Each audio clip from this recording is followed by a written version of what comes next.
Hello students. Last class में हम लोग डिस्कस कर रहे थे चैप्टर 1 को यूनिट नंबर 5 के अंदर, जिसमें हम देख रहे हैं इंडियन इकोनॉमी के स्टेटस को ड्यूरिंग द ब्रिटिश रूल और at the time of independence. कि जब इंडिया आज़ाद हो गई थी तो इंडियन इकोनॉमी की स्थिति किस तरह की थी, और इस टॉपिक को हम लोगों ने, इस चैप्टर को हम लोगों ने कुछ टॉपिक में कंटिन्यू किया है, स्टडी कर रहे हैं हम। एग्रीकल्चर सेक्टर के कंडीशंस को हमने डिस्कस किया, इंडस्ट्रियल सेक्टर का क्या कंडीशंस था हमने ये देखा, और लास्ट क्लास में हमने देखा फॉरेन ट्रेड सेक्टर, उसके क्या स्टेटस थे, उसके क्या फीचर्स थे at the time of independence, और फिर हम लोगों ने उसके कारणों की बात करी थी।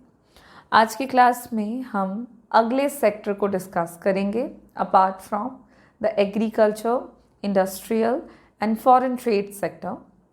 अब हम उसके अलावा और जो सेक्टर्स हैं इकोनॉमी के, उनको डिस्कस करेंगे, और आज हम बात करेंगे डेमोग्राफिक कंडीशंस के बारे में on the eve of independence, या फिर डेमोग्राफिक कंडीशंस की बात करेंगे ड्यूरिंग द ब्रिटिश रूल। तो चलें शुरू करें हम अपने आज के टॉपिक को।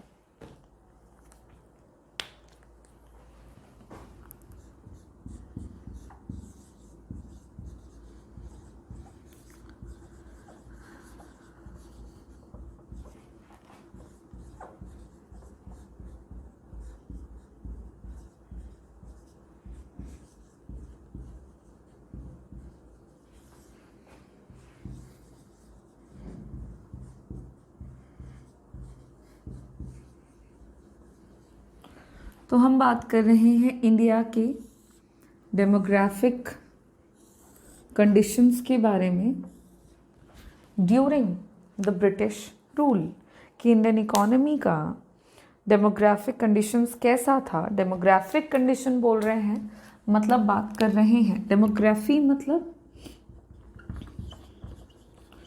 पॉपुलेशन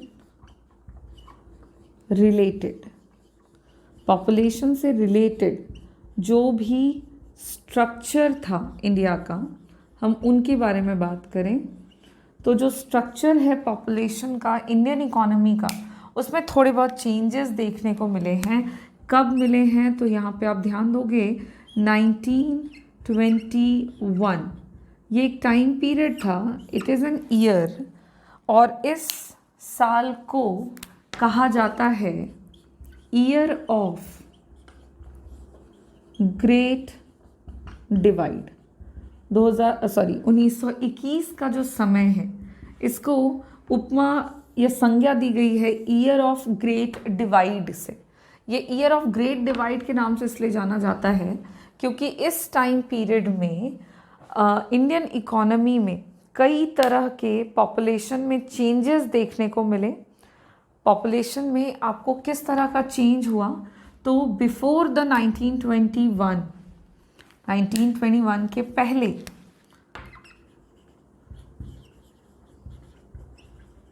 पॉपुलेशन का ग्रोथ अलग था, जिसको फर्स्ट स्टेज ऑफ ट्रांजिशन के नाम से जाना जाता है। एंड आफ्टर 1921 पॉपुलेशन का जो ग्रोथ पैटर्न रहा वो बदल गया कंप्लीटली, और इसीलिए उसको सेकेंड स्टेज ऑफ ट्रांजिशन के नाम से जानते हैं। अब यहाँ पे बात समझ लेंगे, 1921 से पहले के समय को फर्स्ट स्टेज ऑफ ट्रांजिशन के नाम से जानते हैं, ठीक है, और 1921 के बाद के टाइम पीरियड को सेकेंड स्टेज ऑफ ट्रांजिशन कहा जाता है। ऐसा इसलिए क्योंकि इंडियन इकोनॉमी का जो पॉपुलेशन का पैटर्न था वो काफ़ी अनइवन था। 1921 के पहले पॉपुलेशन का ग्रोथ कुछ अलग देखने को मिला, मतलब काफ़ी अनइवन, काफ़ी उतार चढ़ाव पॉपुलेशन के ग्रोथ में दिखा 1921 के पहले।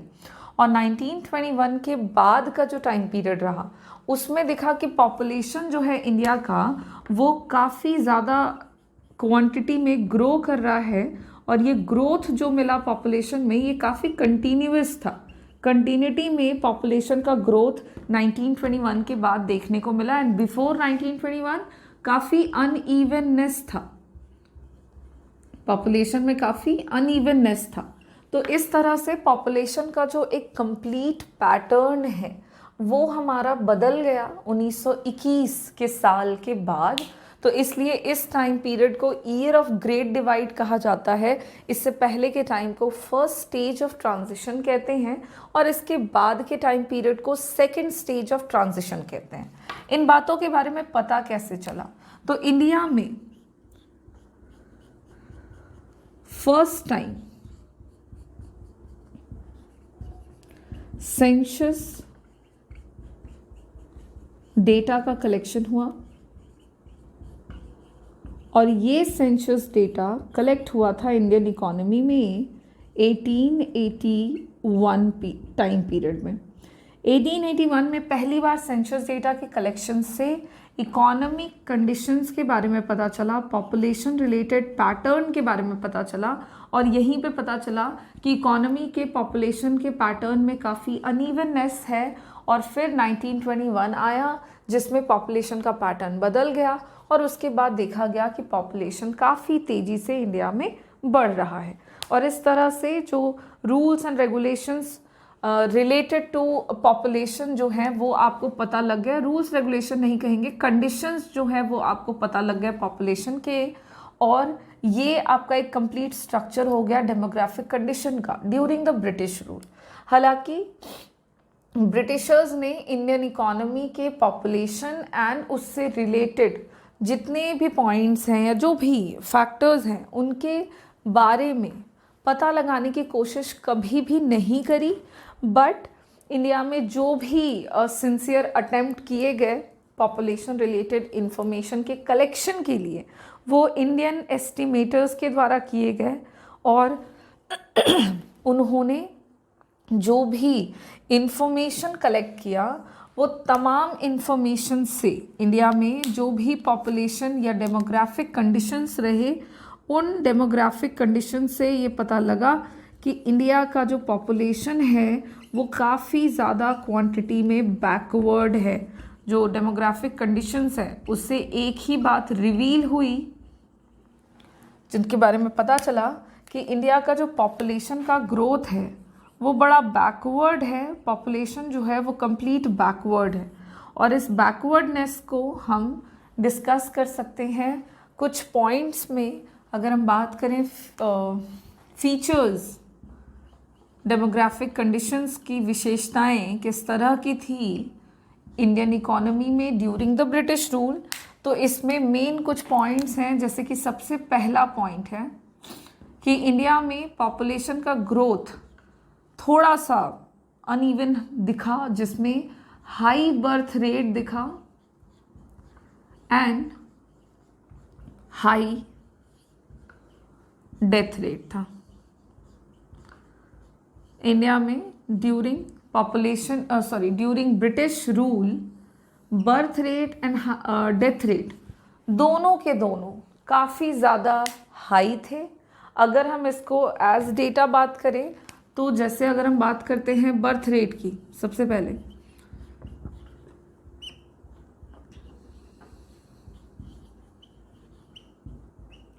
तो जो बर्थ रेट है उसको हम देख रहे हैं कि पर 1000 बच्चों में या पर 1000 में कितने नए बच्चों का जन्म हो रहा है। तो 1000 में 48 बच्चे ऐसे थे जो दुनिया में आ रहे थे, मतलब नए बच्चों का जन्म हो रहा था। वहीं पे दूसरी तरफ अगर हम बात करें डेथ रेट की, तो डेथ रेट को भी काउंट किया जाता है, देखा जाता है 1000 में कितने लोगों की मौत हो गई है, इसको काउंट करने का तरीका है ये। और डेथ रेट इंडिया में 1000 पर था 40, तो ये इंडिकेट कर रहा है कि बर्थ रेट भी हाई था और इकोनॉमी का जो डेथ रेट है वो भी काफ़ी ज़्यादा हाई था। और ये दोनों के दोनों कंडीशंस, ये दोनों के दोनों इंडिकेटर्स इकोनॉमी के बैकवर्डनेस को दिखा रहे थे, क्योंकि एक बैकवर्ड इकोनॉमी में ही ऐसा होता है कि death rate and birth rate दोनों के दोनों काफ़ी ज़्यादा हाई होते हैं। अगर हम बात करें कि 2017 में, मतलब आफ्टर द इंडिपेंडेंस के कुछ सालों के बाद, क्या डेथ रेट और बर्थ रेट यही था? तो death rate and birth rate दोनों के दोनों चेंज हो गए थे। ये आपका डेटा इंडिपेंडेंस के टाइम पीरियड का है। और इन 2017 का जो डेटा है हमारे पास अवेलेबल, उस डेटा के अकॉर्डिंग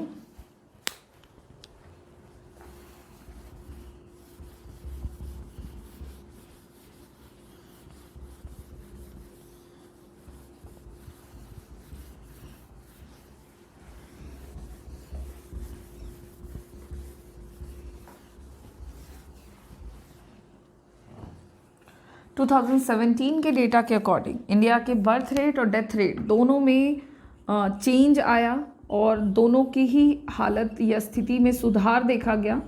और बर्थ रेट जो कि ब्रिटिश रूल या आज़ादी के वक्त 48 पर 1000 था, वो घट करके 19 पर 1000 हो गया कि 1000 में से सिर्फ 19 बच्चे जो हैं वो दुनिया में जन्म ले रहे थे, और दुनिया में नहीं, इंडिया में जन्म ले रहे थे। और डेथ रेट की बात करें तो डेथ रेट में 7.3 आपका on an average death rate था इंडिया का पर 1000 लोगों में। तो ये स्थिति को दिखाता है कि आज़ादी के वक्त या ब्रिटिश रूल के दौरान इंडियन इकोनॉमी का जो फीचर था, डेमोग्राफिक फीचर, वो एक बैकवर्ड इकोनॉमी के साथ मैच कर रहा था। ये पहला इंडिकेटर है। सेकेंड इंडिकेटर की बात करें तो वो है लिटरेसी रेट। जो लिटरेसी रेट है इंडिया की, इससे पहले कि रेट बताऊं, पहले तो लिटरेसी के बारे में बता दूं। लिटरेसी या लिटरेट उनको कहेंगे the one who can read और write, who can read and write in any one language, किसी भी एक भाषा में वो व्यक्ति जो लिखना और पढ़ना जानता है above 7 years old। 7 साल से ऊपर जितने भी लोग लिखना और पढ़ना जानते हैं किसी भी एक पर्टिकुलर लैंग्वेज में, उनको हम लिटरेट कहेंगे। और इंडिया में ऐसे लोगों की संख्या काफ़ी कम थी। और अगर हम ओवरऑल लिटरेसी की बात कर रहे हैं कि इंडिया में ओवरऑल लिटरेसी का रेट क्या था, कितने लोग ऐसे थे जो पढ़े लिखे थे, तो पॉपुलेशन का टोटल परसेंट में देखें तो 100% है। 100% में जस्ट 16% लोग जो थे देश में वो लिटरेट थे। ठीक है, मतलब पूरे देश की जनसंख्या में अगर हम बात करें कितने लोग लिटरेट थे, तो सिर्फ और सिर्फ 16% लोग थे जो कि लिटरेट थे। और इन 16% में भी अगर हम फीमेल लिटरेसी की बात करें तो वो सिर्फ और सिर्फ 7% थी। और ये इंडिकेट कर रही थी इंडियन इकोनॉमी के अगेन बैकवर्डनेस को, कि इंडिया जो है वो कंप्लीट एक बैकवर्ड इकोनॉमी था। क्योंकि अगर देश में ऐसे लोगों की संख्या कम है जो लिखना और पढ़ना मात्र जानते हों, सिर्फ बेसिक लिखने पढ़ने की बात हो रही है, तो वहाँ पे लोगों की संख्या में भारी मात्रा में कमी देखी गई। और ये इंडियन इकोनॉमी के स्टेटस के लिए एक बहुत ही बैड इंडिकेटर है, नेगेटिव इंडिकेटर है कि देश में पढ़े लिखे लोगों की संख्या कम थी। और ये उस समय के बैकवर्डनेस को बतला रहा है। अगर हम बात करें कि क्या इंडिया में लिटरेसी रेट बढ़ी है अभी, तो अगर हम उसको 2014-15 से कंपेयर करें, 2014-15 से कंपेयर करें, तो 2014-15 में ये लिटरेसी रेट चेंज हो गई, इंक्रीज़ हो गई और देश में लिटरेट लोगों की संख्या में वृद्धि देखी गई। और ये वृद्धि दर्ज की गई 2014 to 15 में इंडियन इकोनॉमी में लिटरेसी रेट में इंक्रीमेंट हुआ और देश में ओवरऑल लिटरेसी रेट बढ़ करके हो गई 76%। तो ये उस समय के बारे में बात हो रही है, ब्रिटिश रूल के दौरान की बात हो रही है, और ये इकोनॉमी के बैकवर्डनेस को एक बार फिर से इंडिकेट कर रहा है। अब हम थर्ड इंडिकेटर लेंगे जो कि हमें पॉपुलेशन रिलेटेड जानकारी देगा, और वो है लाइफ एक्सपेक्टेंसी। इंडिया में लोगों की जीवन प्रत्याशा, लाइफ एक्सपेक्टेंसी का मतलब होता है कि कितने लंबे समय तक देश में कोई भी व्यक्ति ऑन एन एवरेज जीवित रहता है। और लाइफ एक्सपेक्टेंसी की बात करें तो इंडिया में ये बहुत ही कम था।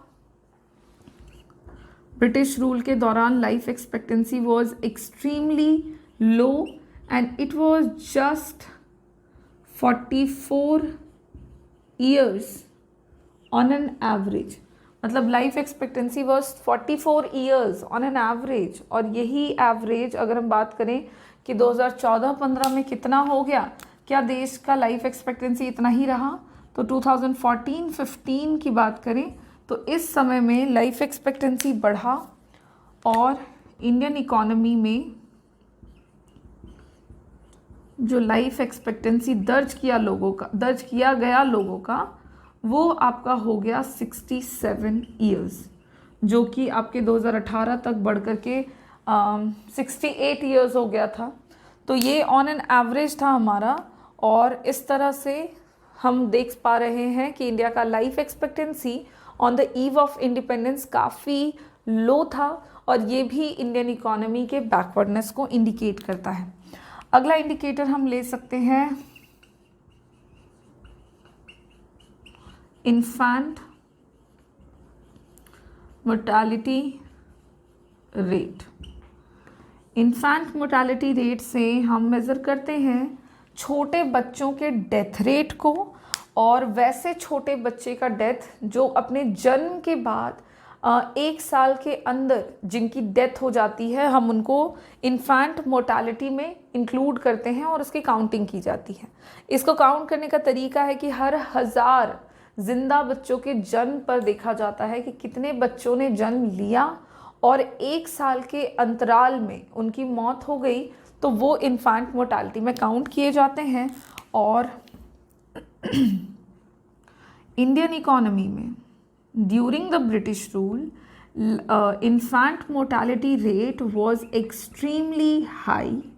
ये बच्चों का डेथ रेट काफ़ी ज़्यादा हाई था, और ये अकॉर्डिंग टू डेटा था 218 बच्चे पर 1000 लाइव बर्थ।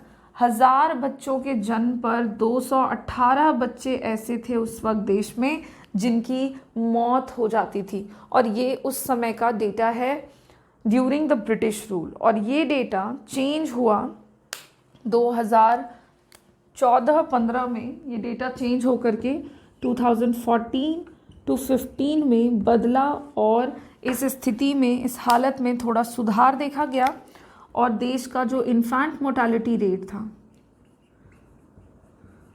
वो घटते हुए हो गया 37 पर 1000 लाइव बर्थ। मतलब 1000 में सिर्फ 37 बच्चे ऐसे थे जिनकी मौत हो रही थी, और ये हमारा डेटा 2014-15 का है। और इस तरह से हम देख पा रहे हैं कि इंडिया में जो इन्फेंट मोर्टालिटी रेट था वो भी काफ़ी हद तक हाई था ड्यूरिंग द ब्रिटिश रूल, और कह सकते हैं आप कि on the eve of independence, जो कि इंडियन इकोनॉमी के बैकवर्डनेस को और भी बेहतर तरीके से एक्सप्लेन करता है। देखिए, डेथ रेट बच्चों का इतना हाई है, इसके पीछे का एक ही सिंगल कारण हो सकता है, मतलब मुख्य कारण हो सकता है कि देश में जो स्वास्थ्य की सुविधाएं हैं वो काफ़ी हद तक कम थी या नहीं थी। तो इंडियन इकोनॉमी में ब्रिटिश रूल के दौरान जो हेल्थ फैसिलिटीज़ थी वो बहुत ही पुअर थी। नेशन में लोगों के पास इतने हेल्थ केयर फैसिलिटीज़ अवेलेबल नहीं थे, लोगों को कई तरह के डिजीज़ेस का सामना करना पड़ता था, जैसे कि वाटर एंड एयरबोर्न डिजीज़ेस। उसके अलावा और भी कई तरह की बीमारियां थी जो लोगों में फैलती थी, और due to the lack of, कह सकते हैं कि कमी थी हेल्थ केयर फैसिलिटीज़ की, हेल्थ केयर सर्विसेज की, और बेसिक हेल्थ केयर सर्विसेज जो हैं वो इंडिया में नहीं थे, जिसकी वजह से इंडियन इकोनॉमी में जो डेथ रेट्स थे उस समय के वो बहुत ही ज़्यादा हाई थे, और पॉपुलेशन का जो एक पैटर्न है वो बैकवर्ड इकोनॉमी की तरफ दिखा, उसका रुझान था। तो इस तरह से पुअर हेल्थ फैसिलिटीज़ के कारण भी इंडियन इकोनॉमी का जो डेमोग्राफिक कंडीशन था वो थोड़ा सा गड़बड़ था, और वहाँ पे पॉपुलेशन का पैटर्न थोड़ा अनइवन था। लार्ज स्केल पे पॉपुलेशन होने के कारण लोगों में जो मृत्यु दर थी वो हाई थी, क्योंकि काफ़ी हद तक हेल्थ केयर फैसिलिटीज़ जो होने चाहिए, जितने ज़्यादा मैसिव स्केल में जनसंख्या थी उनके अनुसार जो हेल्थ केयर फैसिलिटीज़ नीडेड थे वो अवेलेबल नहीं थे, और लोगों की मृत्यु हो रही थी। इतना ही नहीं, अगला एक और पॉइंट है, दैट इज़ पूरे इकोनॉमी में गरीबी फैली हुई थी। ये भी एक फीचर है, डेमोग्राफिक कंडीशन को दिखा रहा है इंडियन इकोनॉमी का, कि जो पॉवर्टी था वो एक्सट्रीमली हाई था। हाई ही नहीं था बल्कि चारों तरफ फैला हुआ था। लोग जो हैं वो गरीब थे। ड्यूरिंग द कॉलोनियल पीरियड लोग बहुत ही त्रासदी में जीवन बिता रहे थे, उनका पर कैपिटा इनकम बहुत ही ज़्यादा कम था, और पर कैपिटा इनकम के कम होने से एक तो लोगों के पास जॉब नहीं था, ऊपर से पर कैपिटा इनकम जो है वो बहुत ही ज़्यादा लो था।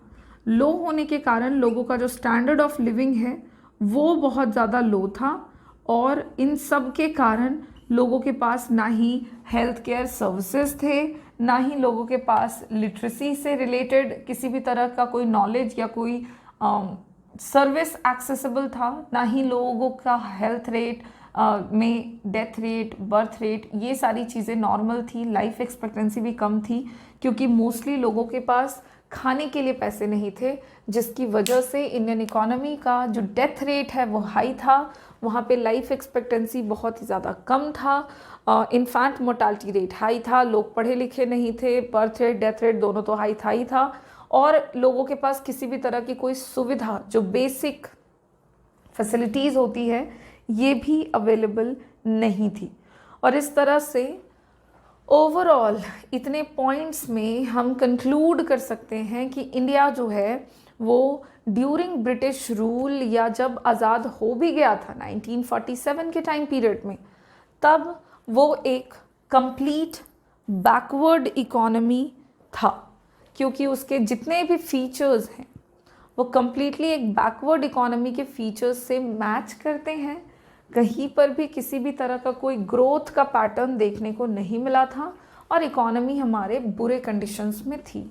तो जैसा कि हमने अब तक agriculture sector, industrial sector, foreign trade sector discuss किया था, और हम लोगों ने उन तीनों सेक्टर के कंडीशंस को देखा, और ये समझ में आया कि तीनों ही सेक्टर्स जो हैं वो बहुत ही बुरे कंडीशंस में थे। सिमिलरली अगर हम डेमोग्राफिक कंडीशंस की बात करें तो डेमोग्राफिक कंडीशंस भी इंडिया का बहुत ही ज़्यादा पुअर स्टेट में था, कंडीशंस बहुत ही वर्स सिचुएशन में थे, और इसी के साथ हमारा जो डेमोग्राफिक कंडीशंस है वो ओवर होता है।